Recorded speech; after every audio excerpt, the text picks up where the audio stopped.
kiranya memelihara hati dan pikiran saudara di dalam Kristus Yesus Tuhan kita.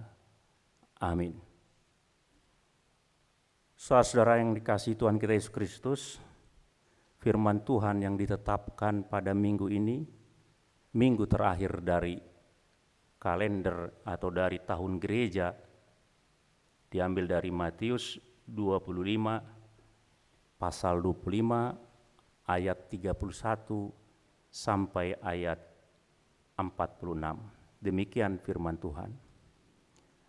Apabila Anak Manusia datang dalam kemuliaannya dan semua malaikat bersama-sama dengan Dia, maka Ia akan bersemayam di atas tahta kemuliaannya.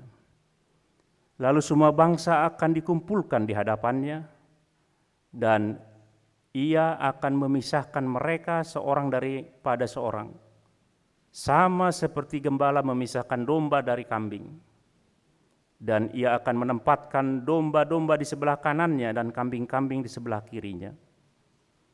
Dan raja itu akan berkata kepada mereka yang di sebelah kanannya, "Mari, hai kamu yang diberkati oleh Bapa-Ku, terimalah kerajaan yang telah disediakan bagi kamu sejak dunia dijadikan.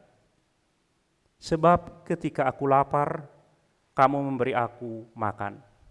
Ketika aku haus, kamu memberi aku minum. Ketika aku seorang asing, kamu memberi aku tumpangan. Ketika aku telanjang, kamu memberi aku pakaian. Ketika aku sakit, kamu merawat aku. Ketika aku di dalam penjara, kamu mengunjungi aku."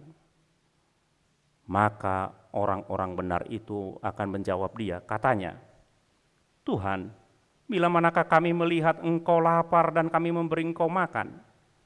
Atau haus dan kami memberi Engkau minum? Bila manakah kami melihat Engkau sebagai orang asing dan kami memberi Engkau tumpangan, atau telanjang dan kami memberi Engkau pakaian? Bila manakah kami melihat Engkau sakit atau dalam penjara dan kami mengunjungi Engkau?" Dan raja itu akan menjawab mereka, "Aku berkata kepadamu, sesungguhnya segala sesuatu yang kamu lakukan untuk salah seorang dari saudaraku yang paling hina ini, kamu telah melakukannya untuk aku." Dan Ia akan berkata kepada mereka yang di sebelah kirinya, "Enyahlah dari hadapanku, hai kamu orang-orang terkutuk, enyahlah ke dalam api yang kekal yang telah disediakan untuk iblis dan malaikat-malaikatnya. Sebab ketika aku lapar, kamu tidak memberi aku makan. Ketika aku haus, kamu tidak memberi aku minum. Ketika aku seorang asing, kamu tidak memberi aku tumpangan. Ketika aku telanjang, kamu tidak memberi aku pakaian. Ketika aku sakit dan dalam penjara, kamu tidak melawat aku." Lalu mereka pun akan menjawab Dia, katanya, "Tuhan, bila mana kami melihat Engkau lapar atau haus, atau sebagai orang asing, atau telanjang, atau sakit, atau dalam penjara, dan kami tidak melayani Engkau?" Maka Ia akan menjawab mereka, "Aku berkata kepadamu, sesungguhnya segala sesuatu yang tidak kamu lakukan untuk salah seorang dari yang paling hina ini, kamu tidak melakukannya juga untuk aku." Dan mereka ini akan masuk ke tempat siksaan yang kekal, tetapi orang benar ke dalam hidup yang kekal. Demikian firman Tuhan. Saudara-saudara yang dikasihi Tuhan kita Yesus Kristus, pagi hari ini kita sebenarnya merayakan minggu terakhir dari minggu dalam tahun gerejawi kita. Di sebagian gereja ini dianggap sebagai hari raya. Kalau hari raya ini adalah sejajar dengan hari raya yang lainnya. Tetapi hari raya minggu terakhir ini adalah hari raya yang sering dilupakan oleh orang. Saudara-saudara kita dari gereja Katolik, saudara-saudara kita dari gereja Ortodok, saudara-saudara kita dari gereja Lutheran yang di luar di tempat kita ini, sering menyebutnya sebagai hari raya Kristus Raja. Jadi tekanan sebetulnya adalah di dalam Kristus sebagai Raja. Tetapi dalam gereja kita HKBP, tekanannya mulai bergeser kepada mengingat orang yang meninggal.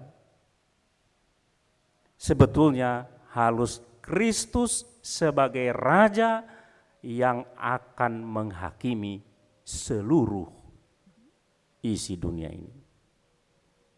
Itulah rangkaiannya dari tahun gerejawi kita.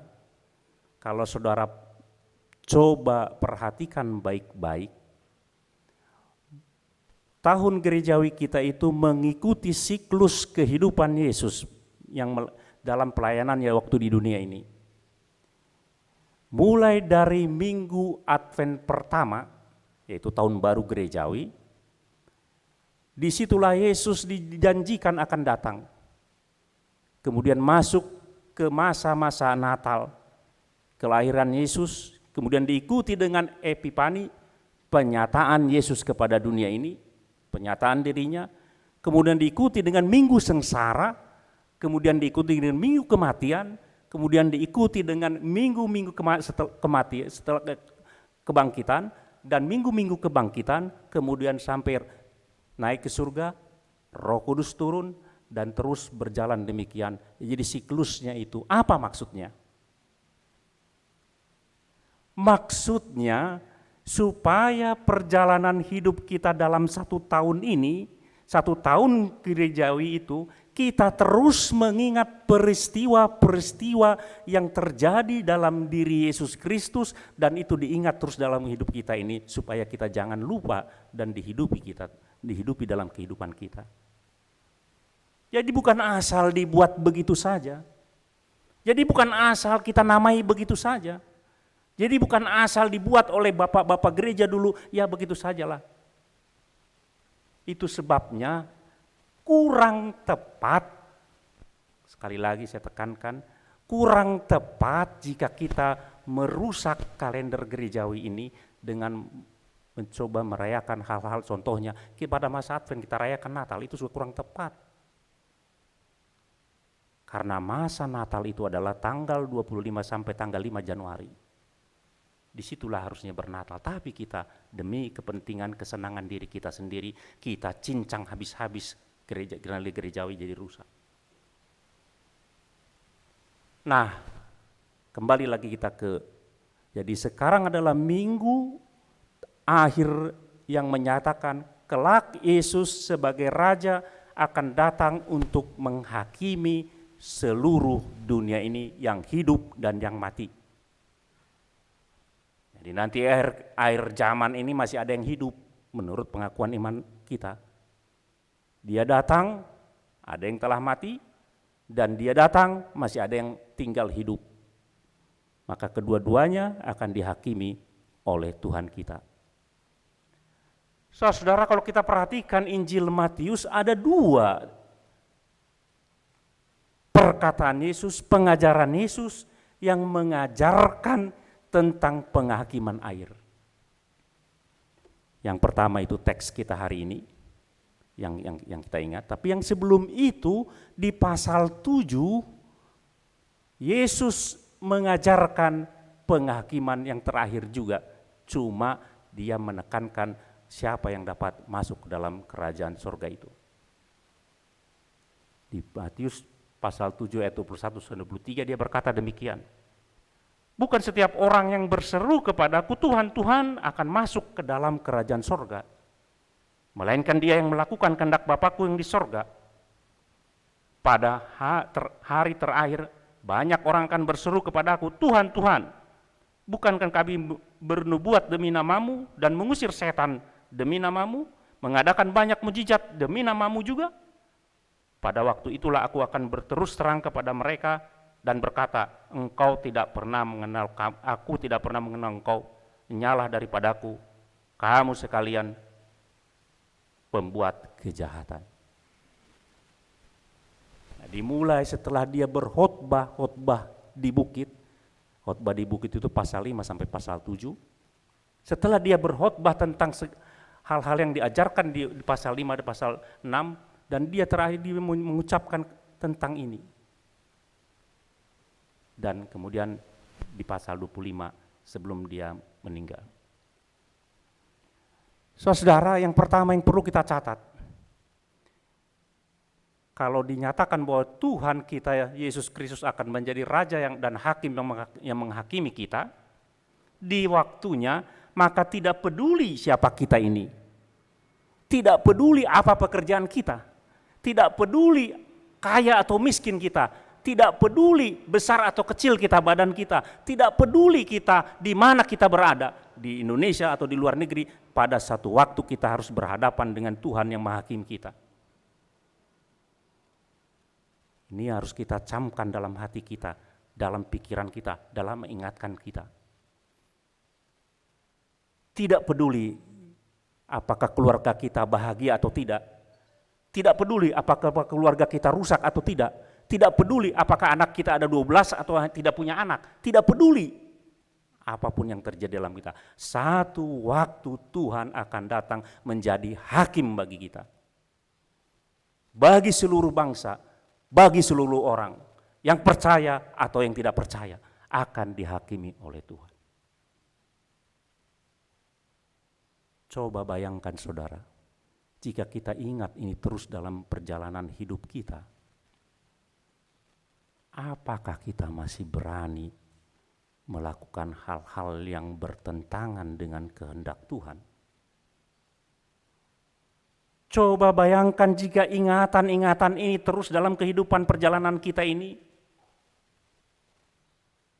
pasti banyak hal yang kelakuan-kelakuan kita yang tidak sesuai dengan kehendak Tuhan yang kita redam, karena kita tahu satu waktu harus berdiri di hadapan Tuhan.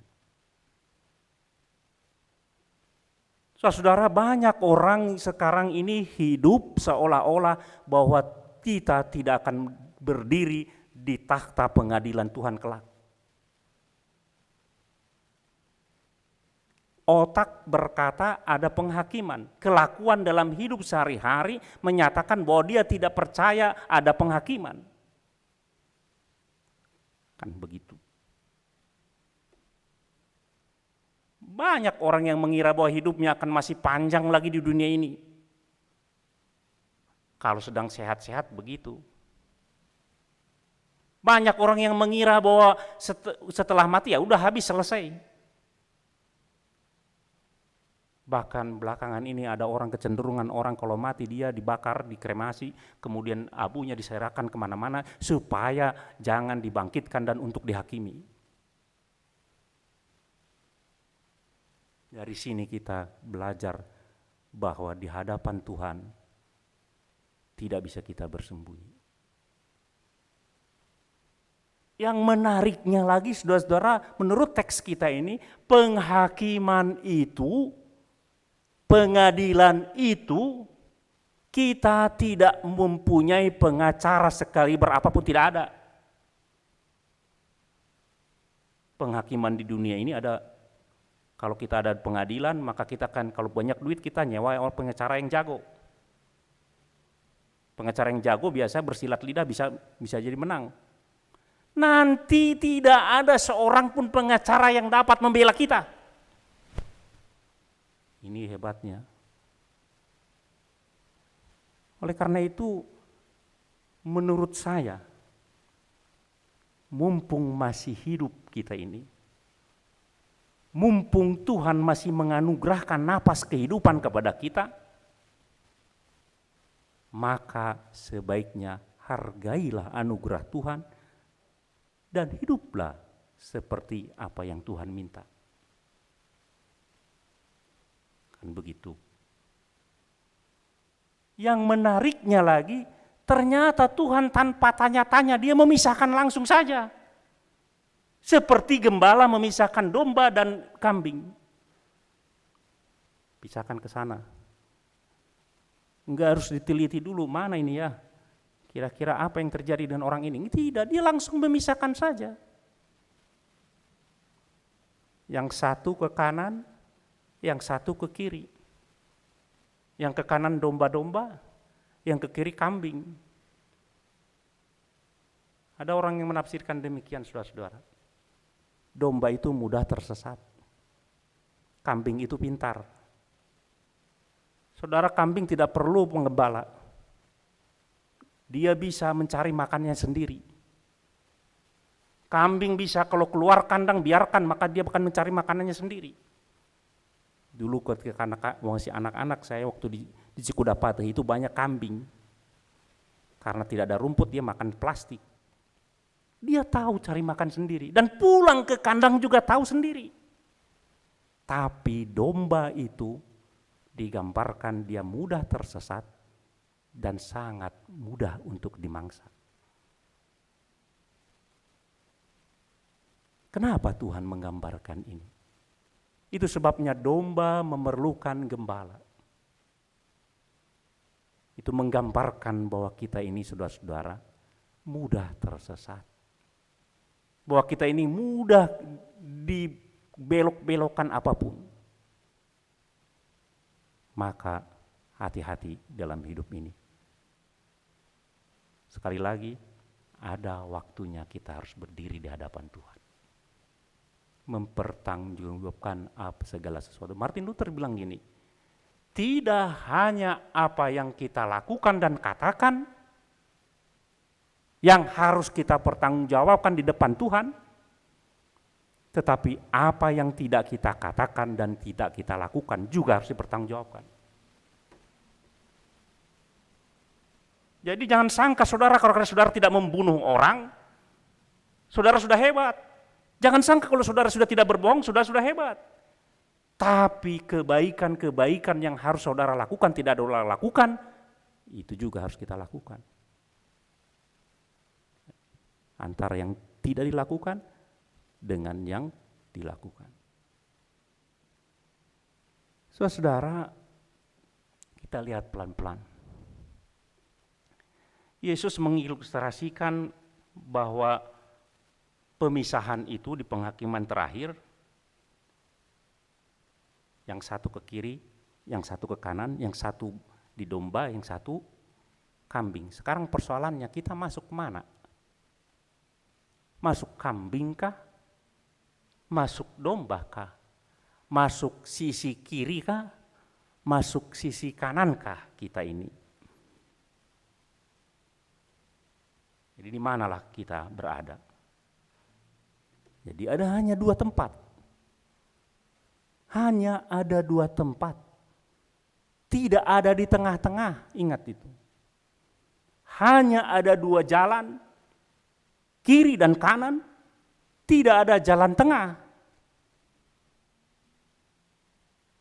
Jadi tidak bisa berkata, saya kan tidak tahu, tidak bisa. Yang ada hanya kiri dan kanan. Nah, kita lihat pelan-pelan yang di kanan ini siapa? Kalau menurut Wahyu 7:14, yang di kanan itulah mereka ini adalah orang-orang yang keluar dari kesusahan yang besar dan mereka telah mencuci jubah mereka dan membuatnya putih dalam darah anak domba Allah. Jadi itu yang di kanan itu, menurut kitab Wahyu.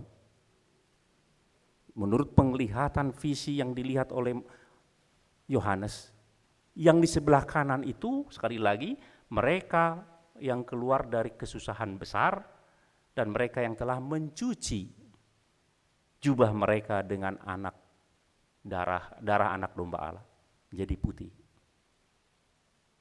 Artinya apa saudara-saudara? Yang sebelah kanan itu adalah mereka orang-orang yang percaya. Mereka yang memiliki iman kepada Tuhan, mau besar, mau kuat atau mau kecil, pokoknya punya iman kepada Tuhan.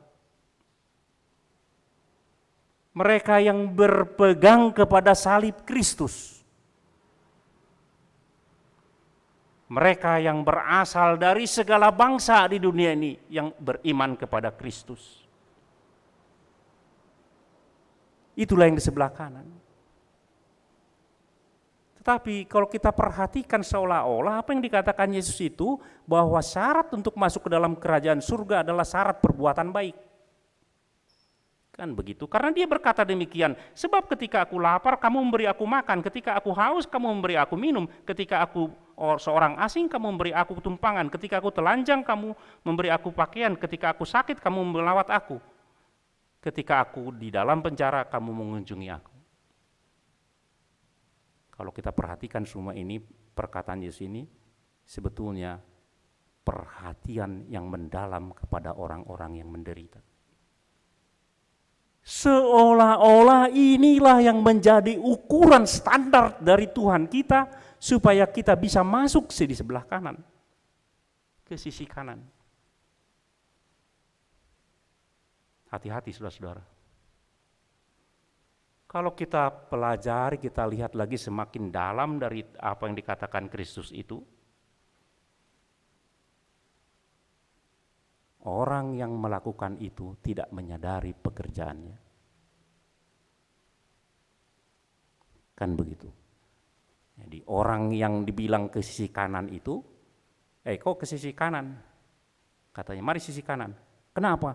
Karena kau telah begini, ketika lapar aku begini, kapan saya kasih makan? Enggak tahu, dia enggak sadar. Artinya saudara-saudara, karena perbuatan baik dia, segala sesuatu yang dilakukan oleh dia bukan untuk, kalau tanda kasarnya, menyogok Tuhan untuk masuk surga. Kan begitu. Bagi orang Yahudi itu kesalahan ada 3 hal yang harus dilakukan. Kalau di Matius 6, kita coba buka Matius 6, Yesus pernah mengkritik 3 hal di situ. Yang pertama tentang bersedekah. Yang kedua tentang berdoa. Yang ketiga tentang puasa.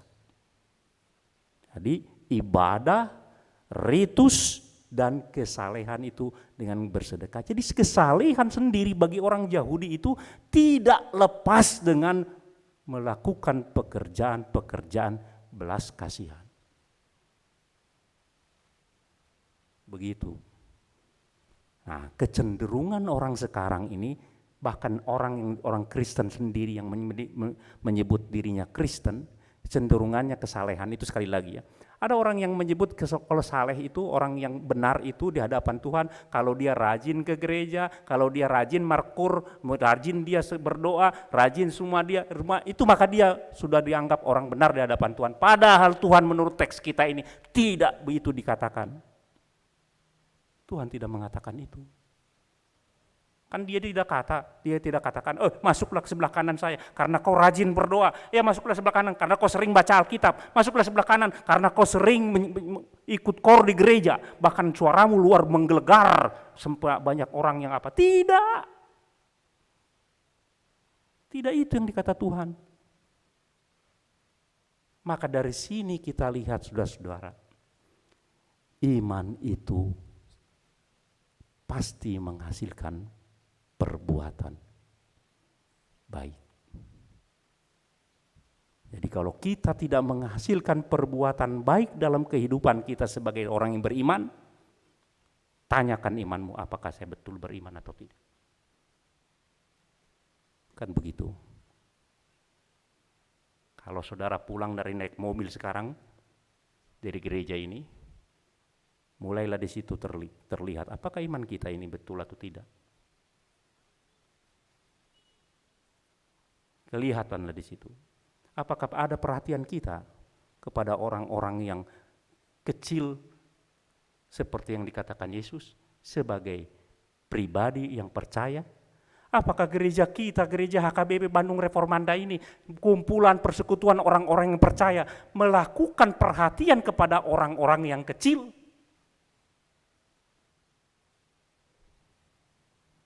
Apalagi moto kita luar biasa hebatnya. Sayangnya masih haulongan. Kalau masih haulongan garuk tanggurung, bahasa garuk tanggurung mi. Kan itu. Garuk dulu lah punggungku ini wah.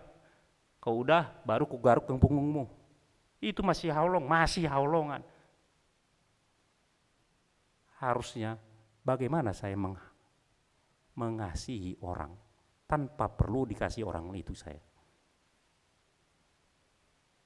orang-orang benar ini, orang-orang yang percaya kepada Yesus Kristus, yang menghidupi imannya, dan dia karena tahu dia, maka dia tampakkan kasihnya kepada orang-orang yang kecil. Seberapa banyak dalam 1 tahun ini kita menolong orang-orang yang kecil, yang ditempatkan Tuhan di sisi kita. Kita kadang-kadang lupa bahwa Tuhan menempatkan orang-orang di sisi kita, di perjalanan kita ini, dia tempatkan itu. Memohon pertolongan dari kita. Nah, harusnya kita menampakkan kasih kita kepada orang ini, kepada Yesus, tapi melalui orang ini. Itu makanya Yesus bilang, apapun yang kau perbuat kepada saudaraku yang paling hina ini, itu kepadaku.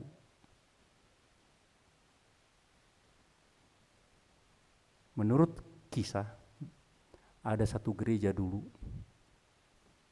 zaman dulu katanya, dalam gereja ini dingin semua. Semua dingin, biasa, nggak ada hidup gerejanya. Pergaulannya juga dingin, persekutuannya dingin. Kemudian pendetanya, imamnya itu pergi dia ke uskupnya yang agak jauh, semacam pimpinannya. Dia mengutarakan keluh kesahnya. Bagaimana caranya menghidupkan gereja kami ini biar tampak hangat persekutuan itu. Maka uskup ini bilang, begini aja, pulang kau ke gereja, ke jemaatmu, dan bilang Kristus telah datang di tengah-tengah kita, di antara jemaat kita. Maka pulanglah pendeta ini, dibilanglah kepada jemaatnya, maka jemaatnya curiga, jangan-jangan ini saudara, ini yang di samping saya ini Kristus.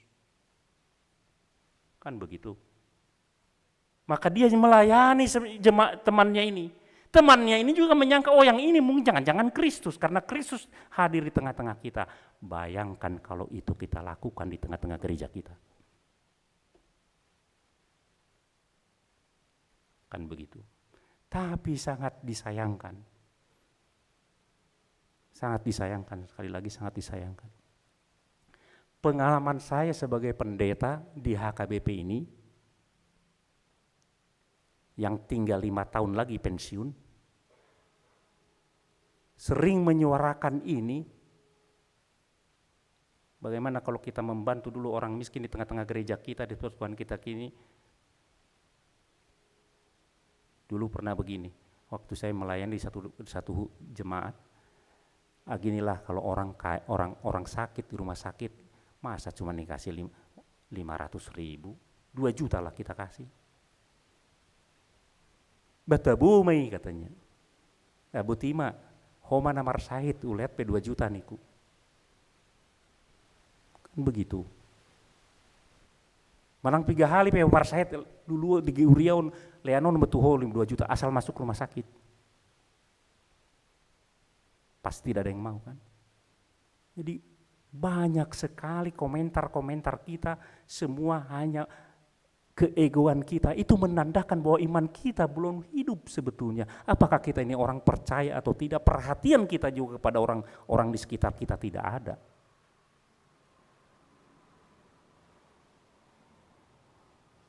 Sekali lagi saudara-saudara, iman itu menghasilkan, karena kita beriman kepada Kristus Yesus, kita dapat diselamatkan. Karena itu tidak ada lagi, hanya oleh anugerah melalui iman kepada Yesus Kristuslah yang menyelamatkan kita, bukan perbuatan baik kita. Ya? Bahkan iman kita juga tidak, tapi anugerah dulu ditawarkan kepada kita melalui pekerjaan Roh Kudus dan Injil. Kita percaya maka kita diselamatkan, tetapi tidak tinggal di situ, dan dia iman itu tidak pernah, orang Batak bilang holan mangahut tu diri, tidak pernah. Dia akan memancar keluar, dia akan mengasihi orang lain, mengasihi Yesus melalui orang lain. Dan Yesus berkata, orang yang demikianlah yang ke kanan kita. Yang di kananku itu orang demikian, kata Yesus. Nah, saudara-saudara yang dikasihi Tuhan kita Yesus Kristus, kemudian siapa yang di kiri? Kalau kita lihat yang di kiri ini sangat luar biasa sakitnya. Sakit sekali kan? Enyahlah kau dari hadapanku. Bayangin coba. Kata si Martin Luther gini, saya udah pernah katakan, kemanapun saya pergi, bahkan sampai ke neraka pun saya mau asal bersama dengan Yesus.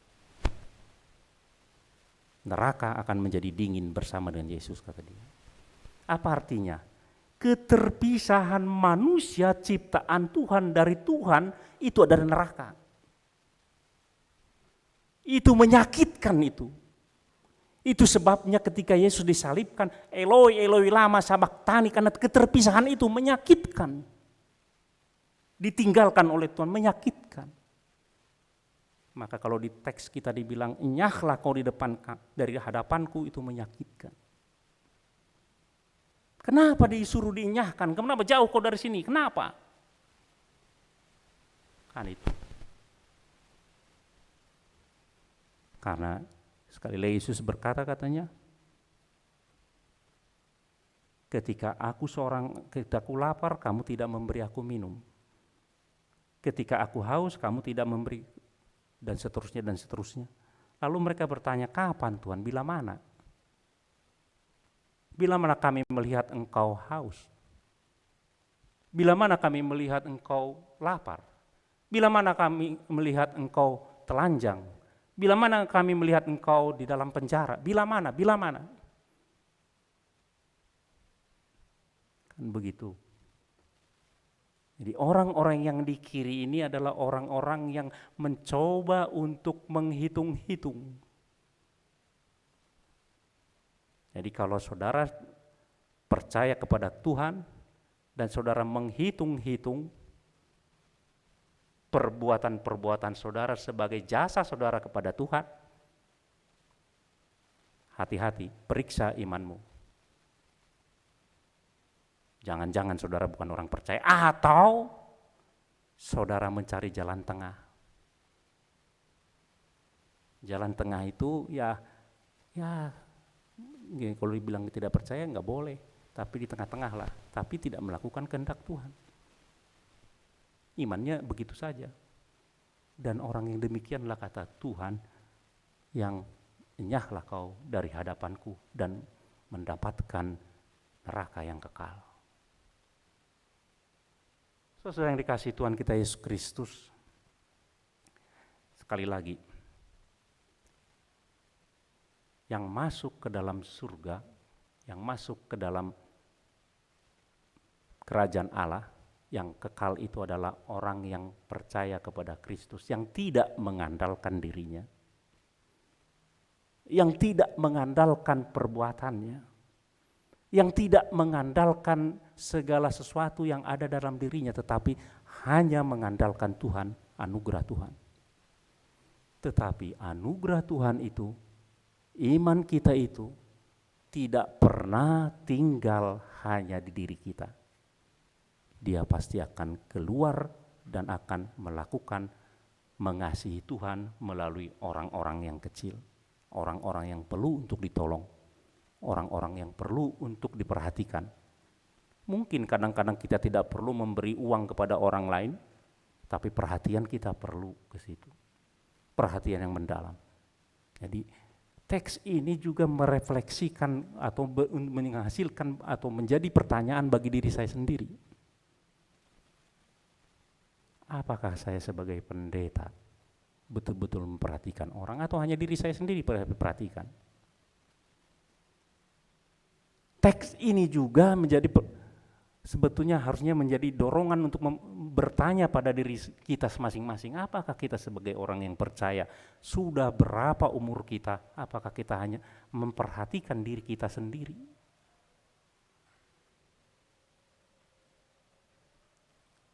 Apakah hidup keagamaan kita hanya tinggal kesalehan yang tadi itu, kesalehan hanya dalam ritus, kesalehan hanya di dalam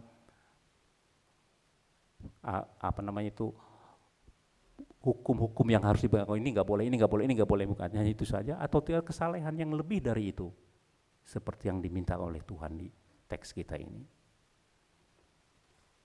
Sekali lagi saudara-saudara, hari penghakiman itu pasti datang.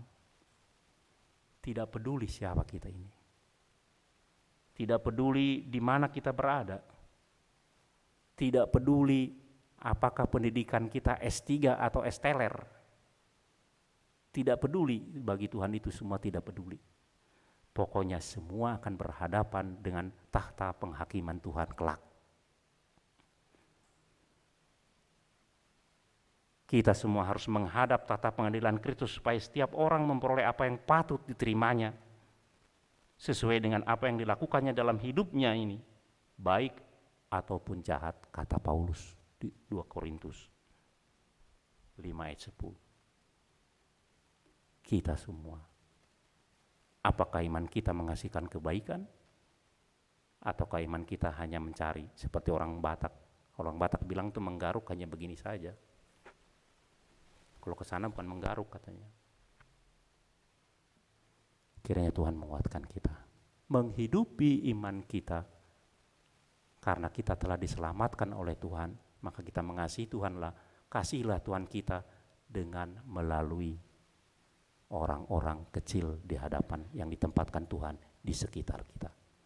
Tuhan menguatkan kita. Amin. Bapa Surgawi, Bapa kami yang kenal di dalam Kristus Yesus, Tuhan dan Juru Selamat kami bersyukur Tuhan, karena sampai saat ini Engkau menganugerahkan kepada kami keselamatan di dalam anak-Mu Yesus Kristus, dan kami memperolehnya dengan iman kami Tuhan. Kami juga bersyukur karena saat ini kami diingatkan oleh firman-Mu bahwa iman kami itu Tuhan harus memancarkan kasih kepadamu melalui orang-orang di sekitar kami. Karena itulah penghakiman terakhir yang Kau tetapkan adalah apakah kami memiliki iman kepadamu Tuhan yang diwujudkan dalam kehidupan kami sehari-hari. Tolong kami Tuhan untuk senantiasa mengingat firman-Mu. Kuatkan kami Tuhan dalam melakukan apa yang Kau kehendaki dalam kehidupan kami masing-masing, di dalam hidup kami sehari-hari, di tempat kerja, di rumah kami masing-masing, di lingkungan kami, dan kemana kami pergi. Kiranya Tuhan mengingatkan kami senantiasa bahwa kami adalah orang-orang yang telah Kau tebus, orang-orang yang telah Kau anugerahkan kehidupan yang kekal, dan kami juga bertanggung jawab Tuhan untuk senantiasa bersyukur dengan kehidupan kami yang terpancar kepada orang-orang di sekitar kami Tuhan. Terima kasih Tuhan, kuatkan kami semuanya, biarlah Kau yang senantiasa memberkati gereja-Mu ini Tuhan, agar dapat Kau pakai untuk alat di tangan-Mu kepada orang-orang kecil di sekitar gereja-Mu ini Tuhan, sehingga semua orang melihat dan memuji bahwa Engkau adalah Tuhan satu-satunya yang penuh dengan kasih dan anugerah. Di dalam Kristus kami berdoa, amin.